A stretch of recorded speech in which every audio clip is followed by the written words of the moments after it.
How did you attract that ass?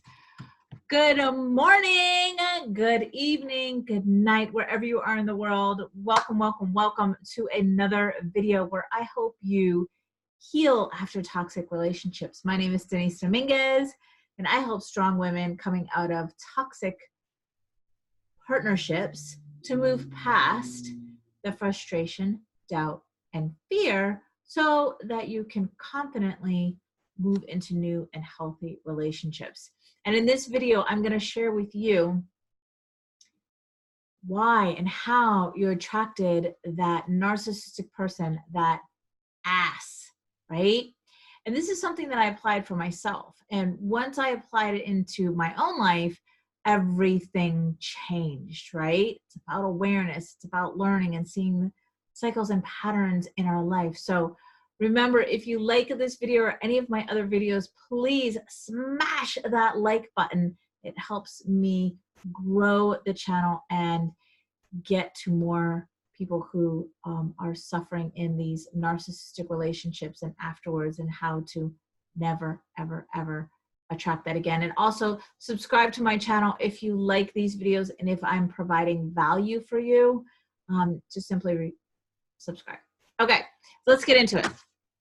So a little bit about my story is I was married for 22 years to a narcissistic person, and in narcissistic people and in narcissistic abuse, there is no physical and there is no sexual abuse.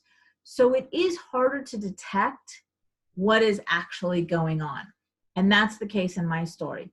So I was married for 22 years and have 2 children with him. And so I got married very young, which probably had something to do with it, but also it was more about, as the years went on, me just not knowing or paying attention to these things that I'm going to share with you. Okay.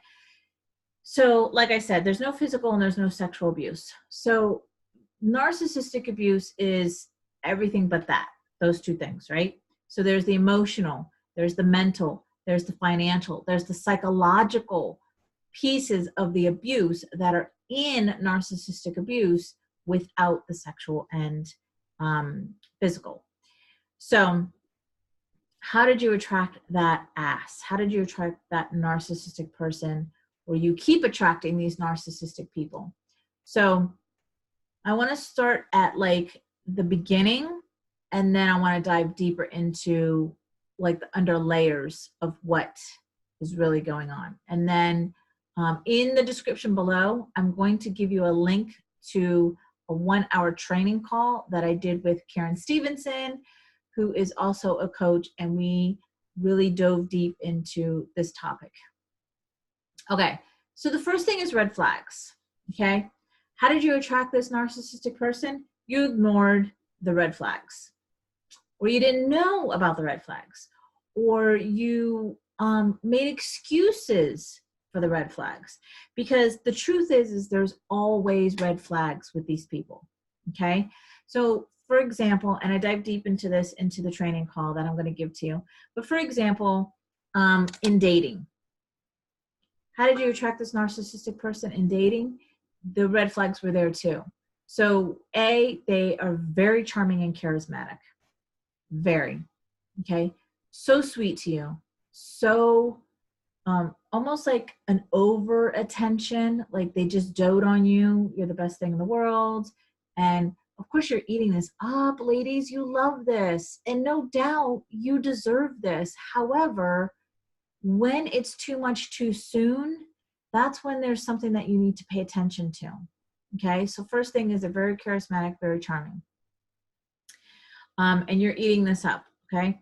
So this is where the excuses come in, right? Because when their bad behavior starts to show and you're recognizing like the bad behavior or the toxic behavior, a lot of times we make excuses because he's so sweet. Oh, but he treated me so well.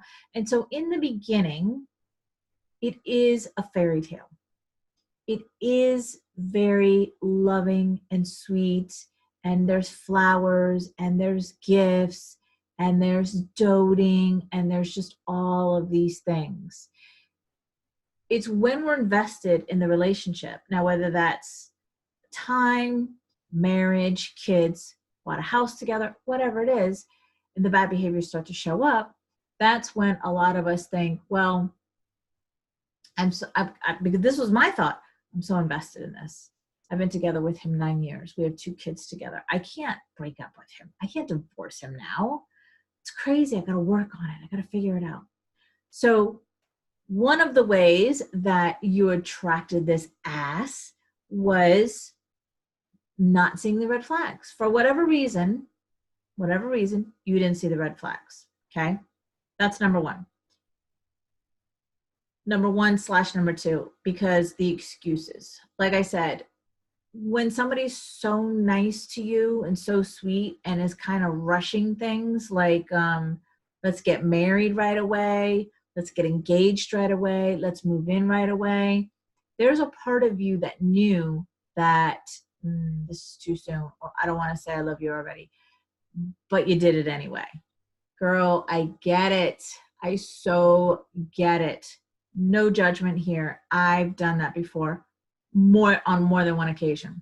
So this is about awareness. This is about showing you what mistakes you made so that you don't repeat them. Okay. All right. One of the other things, or the other ways that you attracted this narcissistic person, the ass, is you also ignored in your own life the cycles and the patterns. Okay. So you've been in a relationship before where somebody acted like this. Whatever relationship this is, this could be parents, this could be a high school boyfriend, this could be a sibling, this could be anybody. But there's been a cycle and pattern to the relationships that you have in your own life that you're ignoring. Okay. So pay attention to the patterns and the cycles in your life, because they're showing up for a reason. They're showing you something. Okay. So like, let's say so I was married for 22 years to a narcissistic person, and there was a lot of drug abuse. Okay. Flag number one for me, because my high school boyfriend, who I was with for 2.5 years, also had drug abuse. Different drug, same difference, right? So, and also both of their families were dysfunctional. Not to say that mine isn't, but when you're in it, you don't really see it for what it is. It's easier for us to see the dysfunctional families outside of us, or the dysfunction outside of us versus within us, right?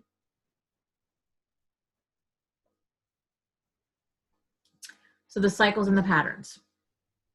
The other thing is you have boundaries for yourself. Whether you know it or not, you have boundaries. And one of the ways that you attracted this narcissistic person, this ass, was you didn't honor and respect your own boundaries. So there's boundaries that we have before we date, go into a relationship, go into a marriage, whatever it is. We have certain things that we are willing to accept or put up with, and there's things that there's just no way I'm going to put up with that. And so when those things happened that you had set a boundary for, you let it slide, right? You let it slide. You're like, eh. So for me, when I got into my marriage, the two things that I would not accept, or like that were deal breakers, was cheating and hitting. Okay. This was way before I knew anything about anything. To me, if there was any cheating or if he laid a hand on me, those were deal breakers. Like, but I didn't go into what that meant. Like, I didn't say to myself, no matter what, And no matter where I am in life, if I ever find out he cheated, or if I ever find out he laid a hand on me, done. It's done. Like there's no excuse for this. There's no going back. I'm done. I didn't take my boundary to the next level. Okay. What I did was I just said, if anybody ever cheated on me or ever hit me, then that's a deal breaker. And I just left it at that. And so guess what happened? I tested positive for an STD in the first trimester of not one of my pregnancies, but 2 of my pregnancies, which I only had 2. But in the first trimesters of both of my pregnancies, I tested positive for an STD. Okay. I know who I'm sleeping with. I know who I am having sex with. And let's be honest, I thought I knew, but clearly something is saying something different. But guess what I did? I made excuses. There's an excuse for why this is happening. There's an excuse for why I'm testing. Maybe, and I mean, I've thought of every excuse in the book. Maybe you can get it another way. I know. So again, this was a boundary that I had, but it wasn't a strong boundary. It wasn't a boundary that I was willing to honor within myself. So when I tested positive for STDs, knowing clearly the only way for you to get an STD is through sex. I mean, there's no other way. Even though I called every gynecologist in the city that I lived in at the time, and until I got the answer that I thought was acceptable, I kept trying and trying until I got what I wanted to hear. And so basically, finally somebody said, because I kept pushing it, where does this come from? Well, it comes from a third party. Well, where does it come from in them? Well, it comes from da-da-da-da. And I just kept pushing it and pushing it until finally somebody said, oh, well, it's like a bacteria that grows or whatever it was. And I was like, that's it. That's what happened. That's what happened. So then I erased it out of my mind that I wasn't cheated on so that I don't have to deal with this. And guess what happened 9 years later? It came up again. Okay, so again, there's these boundaries that you have when you're going into these relationships that you must honor for yourself. And you must have a deep boundary, not just like a, oh yeah, well, of course, if he ever cheated on me or if he ever hit me, it would be, that's unacceptable. No, you say to yourself, if ever in my life that I find out that so-and-so cheated on me or ever lays a hand on me, no matter what, it's a done deal. And you need to express that to the person that you're in a relationship with, okay? But most importantly, you have that strong boundary within yourself that no matter where I am in life, no matter what happens, this is a line in the sand that I will not cross. Because when we basically give people permission that it's okay that you crossed the boundary and that you did this and I'm going to still stay with you, or I'm going to accept it, or I'm going to make an excuse, or I'm going to let your bad behavior continue, it gets worse. It gets worse every single time. How did you attract that ass? You didn't stand by and honor your own boundaries within you. So those are the 4 ways that you have attracted this narcissist. Now, in order for you to never attract a narcissistic relationship again, and how to deal with narcissistic people is for you to, let's go back and let's honor these things within. Recognize the red flags, honor your boundaries, right? Don't make excuses for people.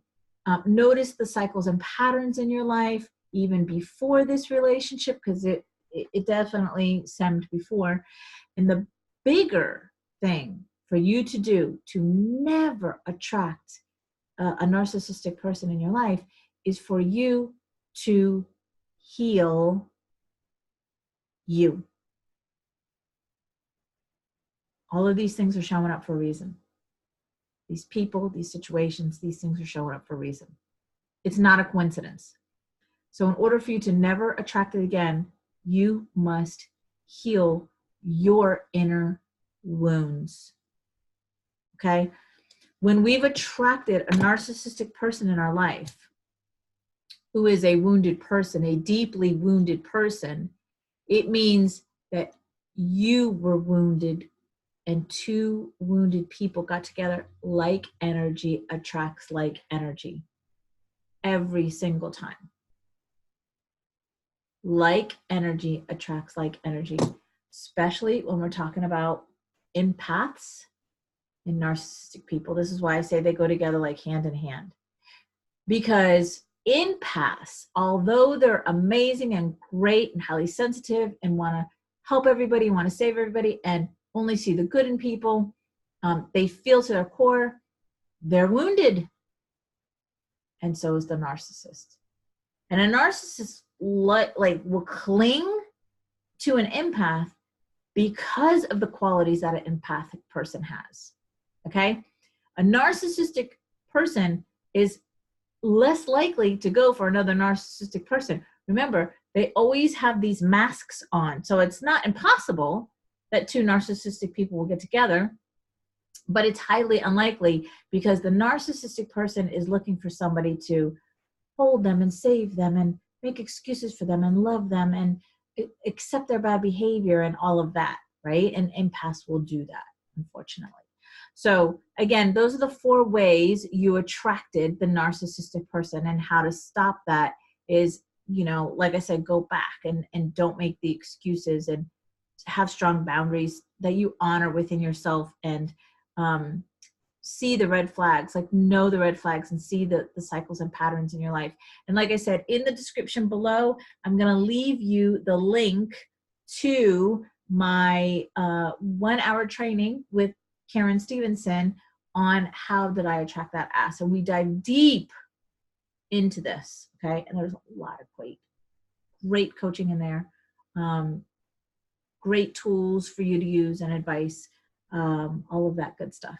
All right, my loves. Mwah. Thank you so much for showing up.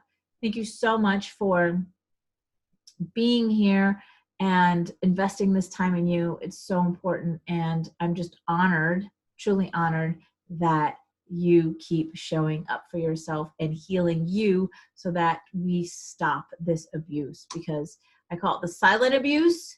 And it's very silent because there's no crime involved, meaning when there's sexual abuse and there's physical abuse, you can report a crime, essentially. But with narcissistic abuse, it's very silent. They're master manipulators, and these abusive behaviors come on very subtle, and it's very hard to detect. So that's why you see these highly successful people, maybe they're successful in their careers, and like in one area of the life, they like totally have it going on. But when it comes to relationships, they keep attracting these types of people. It's because the manipulation, no abusive person, no narcissistic person is going to show up to your first date just being an ass. Well, it's highly likely. Let's just say that. I'm not saying it's impossible, because it is, but it's highly unlikely. They're going to show up as this sweet and charismatic and very charming person who opens the door for you, and and he's very kind to the restaurant, and he's this, and he's complimenting you, and everything's about you, and he's so doting on you. And then you're further into the relationship and you realize, wait a minute, who's that guy? Like, I don't even recognize this guy anymore. So there's a lot of layers to it, my loves. I hope you enjoyed this video, and please click that link and get that training call. Bye.